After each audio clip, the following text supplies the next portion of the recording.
Hey, what up, y'all? Real quick, this Castlevania joint. I'm gonna try to make it quick. My videos always end up going 20 minutes, even when I literally say I'm not gonna go down. They just end up that long. But I'm gonna try to make this one quick. I'm gonna try to keep this 10 minutes and below from now on, unless I say otherwise. This Castlevania series, this Netflix Castlevania series. The only negative I got to say about it is the fact that it's 4 episodes so far. So season 1 is literally 4 episodes. It had some hype behind it because it's not like this was just an unknown show that came out of the blue and people didn't know about it. No, we all knew about it and then it came out. Now it's not like, oh my god, I'm waiting for this to drop. It wasn't like that. But some people were pretty, like, okay, this is gonna be dope. This is gonna be dope. And then it came out. It came out today, if I'm correct. This series, me and my brother, we just watched the 4 episodes. It's literally, what, 25 minutes an episode, something like that? So 2 hours. This series has a very high potential. Very high potential. Very high potential. I think the biggest thing I got from this is the thing about this show. Even if you do not play the games, it is fairly easy-ish to jump into this show. You do not have to have played all the Castlevania games or even know the games or any of that to actually jump into the show. You don't. You don't. It does a somewhat decent job in the first, in these little 4 episodes. It does a decent job essentially giving you like a little background of things. I want to say it directly lines up with Castlevania 3, which you have, what is it? What was his name? Trevor? It was Trevor.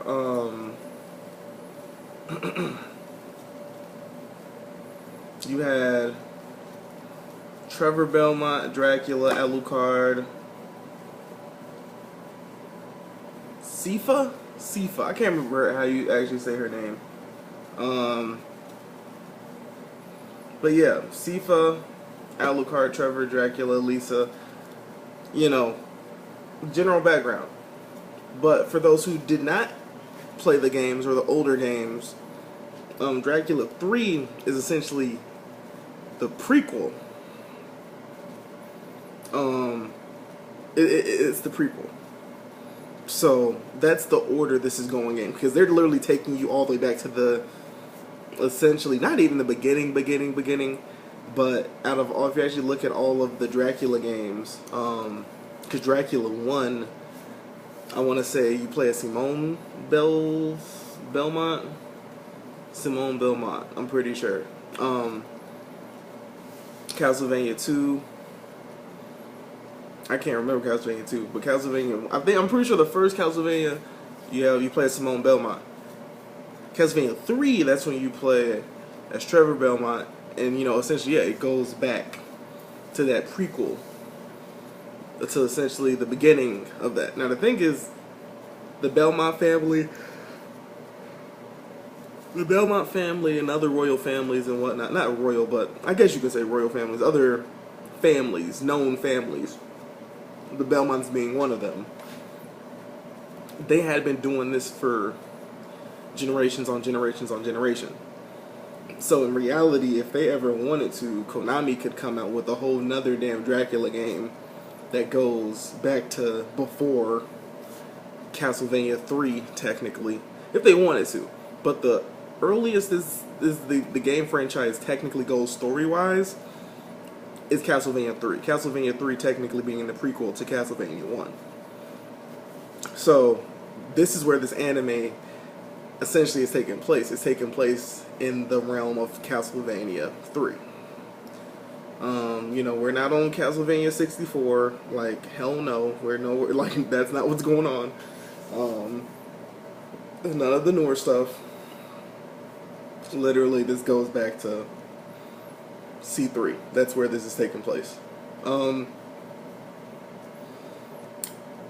story itself, how they're doing things, I think is like their own thing that they created, and it all makes sense. I mean, the story of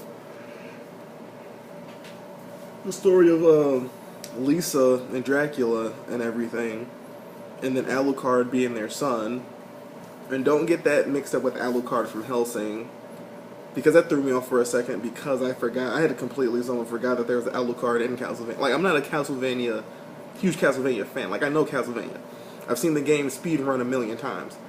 But the lore and the story of it, not really much. So, I hear Alucard, and the first thing I think is Hellsing. But I'm like, Hellsing and Castlevania are not related in any way from what I know of. But in Castlevania, in the Castlevania story, in the Castlevania lore, Alucard is the son of Dracula. Alucard is half human, half vampire. I forget the exact term for what he is, but he's not a full immortal. Keep that in mind. Keep that in mind. Dracula is immortal. You can kill him, but he always comes back. Like, you can't truly kill Dracula. That's just how it is. You cannot kill Dracula. Like, he's gonna come back. Hence the reason why you have multiple Castlevania games, because you can't kill Dracula. You can, like, essentially prolong things. You know, you can get a temporary fix, but you ain't killing the dude. He's just gonna come back. So you have Alucard. It literally goes to how the Castlevania world essentially became what it is. In their world, Dracula was just a myth at first. Even to the townsfolk, it's like, Dracula, that's a myth. That's not real. That's like an urban legend. This chick, Lisa, she wants to go and... okay. Let me back up even a little bit more. Like I said, Lisa's human. Dracula, we know he's a vampire. Lisa goes to Dracula, essentially seeking knowledge. Because Dracula, this dude got technology. The realm of this game, just imagine like a Dark Souls type of place. Like, that's like imagine some, actually no, and this is the better thing, imagine a Berserk type of place. We're like in the Berserk type of realm. They don't have electricity, certain science and things like that, you know, they viewed it as witchcraft. And in the first episode, you're gonna see exactly how things popped off. You're gonna see why Dracula went ham on folks. But you know, it starts. That's episode 1. It starts with Dracula and Lisa. Fast forward a little bit. You know, some stuff happens. Somebody dies. Dracula turns up. He's like, "Hold on, I went on a vacation." And this happened. Okay, alright. It's over for y'all humans. It's about to be hell on earth for real. So that's how we get to where we are with this Castlevania 3. Now, the only thing I could see people viewing as controversial or problematic is the view of religion. But, and I don't think I don't think that's what this show is meaning to do, is to bash religion or anything like that. But what it's pretty much saying is, like, you can essentially say that the religion in this show is Christianity, Catholicism. You know, you have the cross. So you can literally either interpret it as Catholicism or Christianity. Either or. It doesn't really matter. Pick whichever one you want. But the church, whoever high religious person is essentially the person who started this. You had the Belmont family, the family that's in charge of essentially keeping Dracula in check forever. His family, they were excommunicated, and shunned, even though they were the ones who were essentially keeping people safe for generations on generations on generations, because the church decided to be like, no, you guys aren't the saviors of the world. God is. God is the savior. Jesus is our savior. We don't need you. So that happens. You had Alucard. Alucard was actually shown episode... I want to say you see Alucard in episode 1 and episode 4.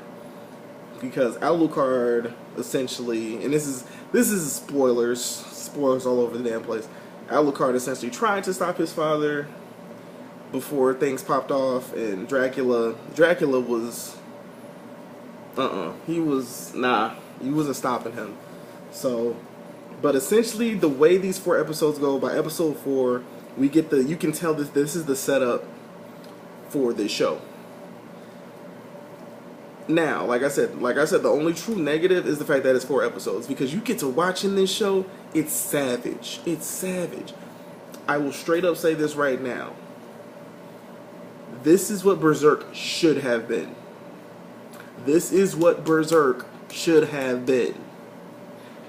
I would have taken a Berserk reboot that looked exactly like this compared to what we got instead. And I feel like folks who are going to watch this, they're going to be like, they're going to get that feel. They're instantly going to be like, I need more of this. I feel like they only made 4 episodes was because there's like a slight chance that they weren't exactly confident on how things might go. They didn't know what the numbers might be, the viewers, this, that, and the other, is this going to be well received or not? So I feel like they just threw out 4 episodes just to see. And I think, from what they got going on, people are going to be like, we need more of this. Because I was expecting them to have, in usual Netflix fashion, like they're going to drop a whole season. I'm going to have at least a solid 6 to 12 hours of content to watch, Nah, I only had 2 hours. I'm like, man, I need more. I can't do nothing with this. So I'm hoping very soon they pump out another solid amount of episodes, probably like an 8 episodes, because a typical anime season is 12 episodes. So I'm assuming that they might, pump out 8 episodes to have a complete, legitimate season. And yeah, this is really good. Like the action, the whoever did the dialogue, the script for this it's just savage. It's savage. It doesn't matter if you watch this in English or if you watch it in Japanese with the subtitles. It's savage in both forms. Like, I literally watched it in English. Usually I watch anime in Japanese. I watched it in English, and it was still hilarious. I'm like, it was just savage. Like, the characters are reckless as hell.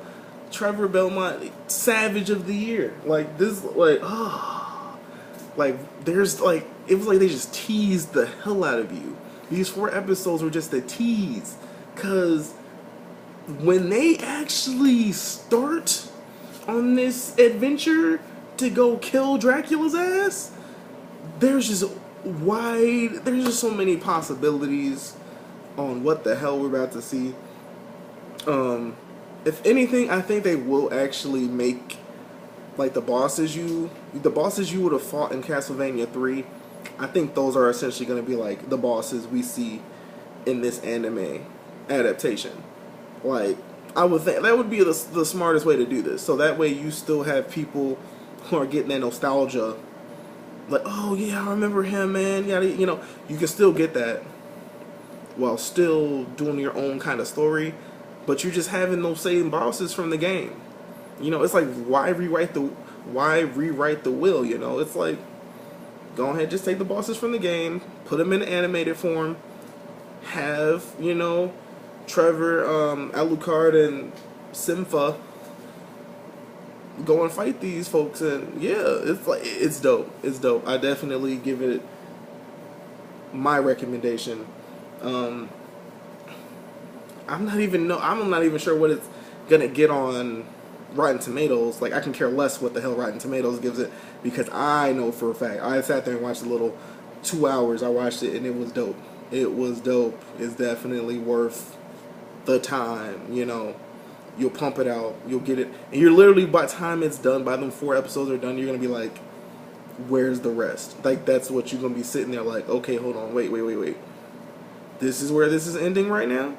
So it's definitely worth the watch. Definitely worth the watch. It's, like I said, straight up, it's what Berserk probably should have been. It's what Berserk should have been. I'm just being straight up. Peace.